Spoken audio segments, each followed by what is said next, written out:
Has the poor old hag kicked the bucket yet? I glared at the man, anger stirred within me by his words. This was my ex-husband, who had abandoned his blind mother to elope with his mistress.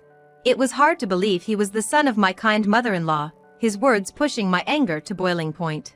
You must have had a hard time too, huh? Now you're free. Do whatever you want. Though there's a limit to what an old bag like you can do, I guess. His raucous and vulgar laughter rang out. Hiding my anger, I flashed a smile back at my ex-husband. Yeah, I've just inherited $3 million. So, I'm gonna enjoy my freedom from now on. The smirk vanished from the face of my ex-husband, who had just been belittling me. He probably couldn't even imagine that he would soon be begging me for forgiveness. My name is Grace. I'm 63 now. I got married young and moved in with my in-laws. While blessed with kind in-laws, my husband was a severe disappointment. I divorced him 10 years ago. At the time, I was 53. Our daughter, Mary, was 18. And our son, Jack, was 15. It was the most expensive time for their education. On top of that, my mother-in-law was blind. Between supporting my children's education and taking care of my mother-in-law, life was anything but easy. My ex-husband, John Young, and I met at the company where we worked. When I joined the company at 18, John was 24 and had been working there for 2 years after graduating from college. He was a senior and seemed reliable, which made me look up to him. John was popular and good at taking care of others, often helping me, who was still inexperienced. Despite being a catch, for some reason, he took a liking to me and asked me out. After we decided to get married, I met his parents for the first time. His father had mobility issues, and his mother was blind. Knowing that John was supporting his parents while working, I was deeply moved. However, my parents opposed our marriage. They were worried that I would have a hard time as caregiving was clearly in my future. But I was young, and I admired his wonderful parents, so I ignored my parents' concerns and got married. My parents, upset that I had married on my own terms, said they would cut ties with me. But I already had a new family. Youth is scary. I wasn't afraid of anything. After getting married, I quit my job. I took on the responsibilities of caring for my in-laws and managing household chores so my husband could focus on his work. My in-laws were deeply appreciative of me and treated me as their own daughter. They never forgot to express their gratitude and show consideration towards me. Although caregiving was difficult, spending so much time with them made it less of a burden. My husband worked late every day. I was under the impression that our household was running smoothly. One day, I ran into a former coworker of my husband's at the grocery store. Naturally, we started talking about my husband and me.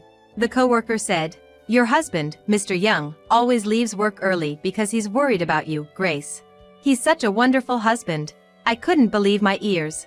My husband always came home after 10 p.m. He was never home early. There must have been a mistake. That's what I thought, but I couldn't say anything at the time. All I could do was give an awkward smile and agree, yes, that's true. When I got home, I brought it up with my husband. I had planned to subtly hint at the subject. "You've been coming home late recently. Can't you come home a little earlier? I feel bad for your father. It seems a little embarrassing for him to be cared for by a woman. Can't you at least help him bathe?" But before I could finish my sentence, my husband yelled at me. "What? I'm working, you know?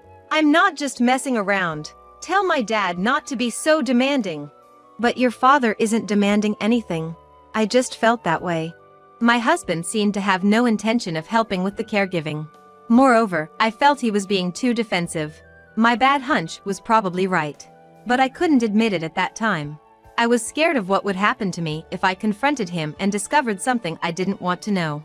I had gotten married against my parents' wishes, so I didn't have a home to go back to. I was worried about my in-laws too. In the end, I chose to live each day as usual. One day, I thought of buying an electric wheelchair for my father-in-law. Right now, he gets by with a cane and a manual wheelchair. But with an electric wheelchair, he could even go for a short stroll. If I put my blind mother-in-law in the wheelchair and push her, we could go for walks further afield. I discussed this with my husband. I never doubted that he would agree. But his response was lukewarm. "Huh? Do we need it?" My husband made a grimace at my suggestion. "I'm barely making ends meet with my income. Do we really need to spend money on that?" We were not well off, that's true. But if the wheelchair could bring even a little happiness to my in-laws, I wouldn't consider it a waste of money. So, could we perhaps borrow a bit from the bank and repay it later with my in-laws' pension? I mused. John seemingly partially agreed, warning, just don't put me in trouble. I couldn't relay his words verbatim to my in-laws. Yet, when I conveyed the message positively, indicating we could borrow from the bank, my father-in-law was elated. Together, we visited the bank, set up a loan, and purchased an electric wheelchair. My in-laws were utterly thrilled. However, not long after, my father-in-law passed away. I, along with my mother-in-law, were deeply saddened, but John grumbled, he's just left us with the debt. That's why I said we didn't need to buy it. I was sure my mother-in-law overheard it. And I was filled with guilt. Now it was just me and my mother-in-law living together at home. My mother-in-law was blind, but there were things she could manage by herself at home. My caregiving duties were significantly reduced. Around that time, John suggested we should start thinking about having children. I was doubtful about John at first, but if he's saying that, maybe there was some misunderstanding before. Eventually, we had 2 children. Unfortunately, John didn't change even after the kids were born. He barely paid attention to the household matters. My days were filled with the endless cycle of chores and childcare. Despite it all, my mother-in-law's happiness was my saving grace. She couldn't see the grandchildren with her eyes, but the lively sounds of children had added more smiles to her face since the loss of her husband. We continued to live a happy life from then on. But as my colleague once told me, John was always late coming home from work. The words at my father-in-law's funeral were unforgettable. There was no sense of affection for my mother-in-law or the children, and recently even on his days off, he would go to work, with all the love drained from his face. As long as he was providing financially, it was fine. That was the thought I had started to harbor. Our marriage was failing, but our children grew up to be kind and honest. Change came to our family when our daughter turned 18 and was about to start college. I'm off to work, John said one Saturday, a supposed day off. I had to stop him. You promised to take my mother-in-law to the hospital today. It was a promise we had made a few days before. Today was the day for my mother-in-law's medical checkup. It was also the day when my daughter was moving into her dorm as she began college.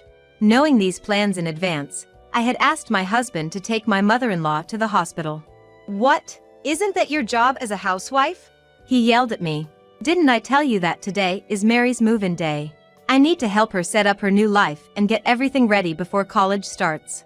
Apparently, my fiery response agitated my husband.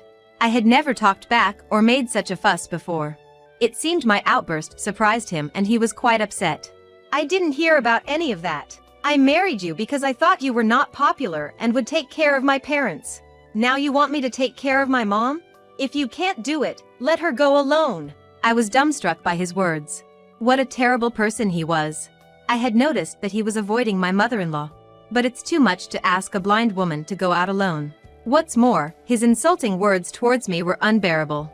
Knowing the reason why my once popular husband married me, I was filled with regret. That's enough. That's all I said to my husband. I had given up expecting anything from him. Seeing that I did not retort, he seemed satisfied and said, "Then, take good care of the old lady and the kids." After saying that, he never returned home again. In the end, I had my eldest daughter take care of her dorm move-in and purchase the necessities for her new life. Meanwhile, I accompanied my mother-in-law to her health checkup, and somehow we made it through the day. Everyone noticed that he didn't return, but nobody said anything. A few days later, a letter arrived at our house. It was from my husband. There was no address, just his name. The letter contained a divorce notice and a simple message that he was going to live with his lover. It also stated that he wanted nothing to do with the debt left by the old folks, and we could live our lives as we please. I was exhausted. I felt that I would be happier severing ties with him. Before filing the divorce papers, I informed my children and my mother-in-law about the situation. My mother-in-law was the most shocked. "I'm sorry." She held my hand and kept repeating that phrase while crying. "I've been made happy by you, Grace, and my grandkids, Mary and Jack. But if you're getting divorced, then I'm a stranger. I'll live on my own. It'll take time, but I will move out." That's what my mother-in-law muttered. I replied strongly to her words. "You are no different from my real mother, and you are the only grandmother for my children. We don't need to worry about anything for our future life. We are still a family even after the divorce. Let's live together as we have been."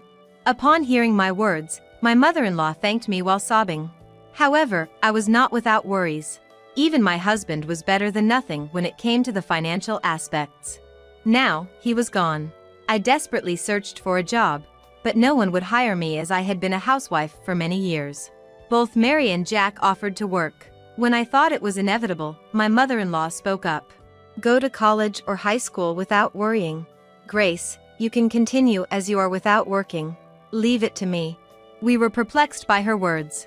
However, just as my mother-in-law said, our lives continued without any change.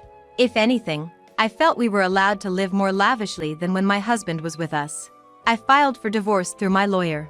My mother-in-law wanted to report him missing, but I had no desire to see that man again. But surely, she must want to see her son, my ex-husband. But even after she reported him missing, my ex-husband was never found. Our family of 4 created many memories, and about 2 years ago, my mother-in-law left to join my father-in-law. In the end, she never got to reunite with my ex-husband during her lifetime. Technically, my ex-husband is her son. I can't just not contact him. But even when I looked up his address, there was no one living there. Reluctantly, we held a small funeral, sending off my mother-in-law with just the 3 of us. And now, standing before me is my ex-husband. He appeared in front of me by chance when I was out shopping alone. I thought I had mistaken him for someone else and decided to ignore him, but he kept his eyes on me. It's probably not a mistake. He must have thought the same because he started talking to me, showing off a much younger-looking woman beside him. Grace, right? You're as glum as ever. How rude to say something like that.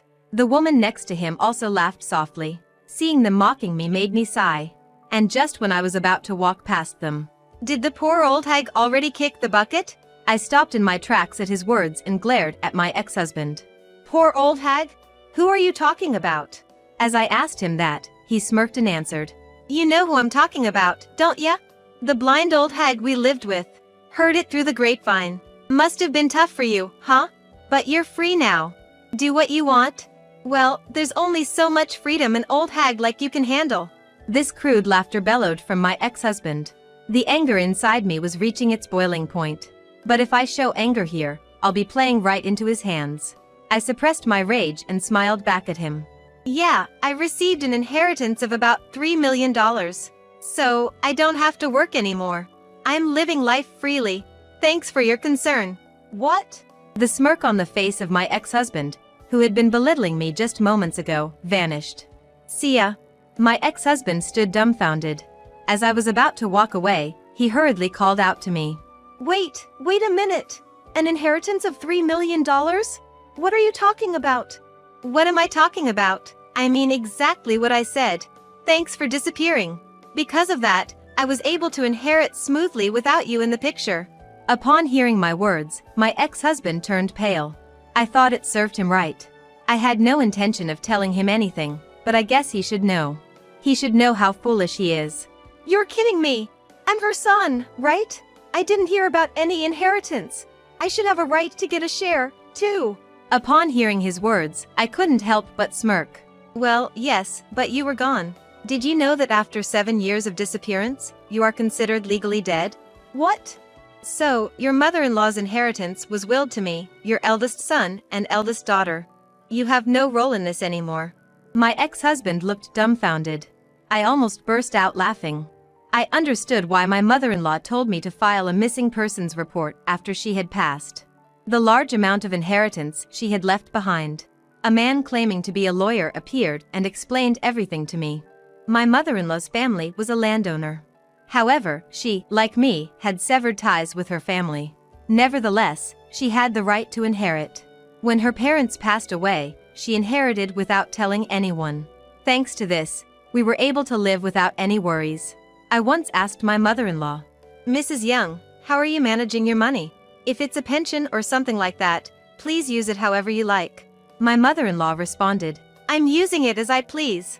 To live a happy life with my family. I knew it wasn't a pension by the way she spent money. However, it was definitely her money. Although we were in need, we decided to gratefully accept her offer. The inheritance she received was far more than she could ever use in her lifetime. The problem was the existence of my husband. If things remained the same, if something were to happen to her, my husband would inherit everything. But she did not want to hand it over to her son. During her consultation with a lawyer, my husband disappeared. She thought he had finally cut ties with us. She was sad to part from us, but she thought she would just move into a nursing home with assisted living and use up almost all of her inheritance so that she would not leave any troubles behind. However, my eldest son, eldest daughter, and I all told her that we saw her as a family member and wanted to continue living as we had been. There was no happier moment for my mother-in-law than this. Wanting to pass on her inheritance to us, she followed her attorney's advice and filed a missing person report for my husband. Following the law, my husband left home, and after 7 years, legally he was treated as if he had passed away. 1 year later, when my mother-in-law passed away, her inheritance was passed on through lineage to her oldest son and daughter, in place of my husband. I had no rights to inheritance, but my mother-in-law left a will to include me as well. Thus, we were able to receive her loving legacy. Because you left, all of Jack's and Mary's tuition and living expenses were covered by your mom. We were able to live happily because of that. Thank you for leaving. Upon hearing my words, my ex-husband was left with his mouth agape in shock. Serves him right. My ex-husband then contacted me saying that he should have a share in the inheritance. After all these years of silence, I can't believe how awful he is. There's no inheritance for someone who's legally dead. I've said this to him many times, but he's not convinced and insists on discussing it further. I consulted an attorney. For my ex-husband to inherit anything, there would have to be various procedures, such as retracting the missing person report. In cases like these, it is often the grandchildren who inherit the estate. We had no intention of giving my ex-husband a single penny. I told my ex-husband exactly what the attorney told me. If he wanted to inherit, he would also have to pay inheritance tax. When I told him to handle all these procedures, he fell silent. Our children were also present, and we had a discussion. I can't take off work. I can't handle these procedures. Besides, I don't need to pay inheritance tax. You guys should just pay my share. I've taken care of you guys. You should at least do this much for me. I was disgusted by my defiant ex-husband. Apparently, he's working a day-to-day job now, and he can't afford to take a day off. The company he was working at when we were married had fired him due to his chronic absences. When I asked why he left his job and why he was in such financial trouble, it turns out he had a debt to a previous lover. He had been working day-to-day jobs and moving around a lot to pay it back. Understand me. Even when he said this, I couldn't understand him at all. So, it didn't work out with that woman, right? Then who was that woman you were with the other day? When I asked this, my ex-husband arrogantly said, "She's the one I've been looking for." My oldest son was trying hard not to laugh. Are you married to that woman? I asked. No, we've only been together for half a year. My ex-husband muttered in a small voice. Hearing this, I couldn't help but laugh out loud. My oldest son, me, and my oldest daughter were speechless with astonishment, sighing at the stupidity of the man in front of us. What about the woman you left with when we divorced? She said she couldn't make me happy and left. He said this nonchalantly, but does he realize that he was dumped? I guess he's been living his life-changing women one after the other like that. You're an old man, stop acting like you're still young. I advised my pitiful ex-husband. She's my destined woman. When he said this, I realized that anything I said to him would be pointless. Thanks to the reunion with my ex-husband, I found out where he lives. Apparently, he's living in an apartment in the next town over, which is under his girlfriend's name. My oldest son bought the entire building and became the landlord. It's the money Grandma gave us. It would be a waste to just leave it there. I thought it would be better to have real estate. My oldest son said this. I thought he wanted to help his father, but that was not the case. On the contrary, if the rent is even a day late, he goes to demand it. The previous landlord was patient, but my son is not like that. You've put your mother through enough trouble. You selfishly chose this life, so you should suffer even more than she did. It must have been my eldest son's own way of punishing his father. My ex-husband, who had never been much of a father figure. The kids must have had their own thoughts about it. Maybe that's why he couldn't bear this life anymore. My ex-husband came to our home, begging for forgiveness. I'm really sorry. I pushed my responsibilities as a parent and a spouse onto you, Grace. I was in the wrong. I couldn't help but sigh at the sight. My ex-husband was desperate.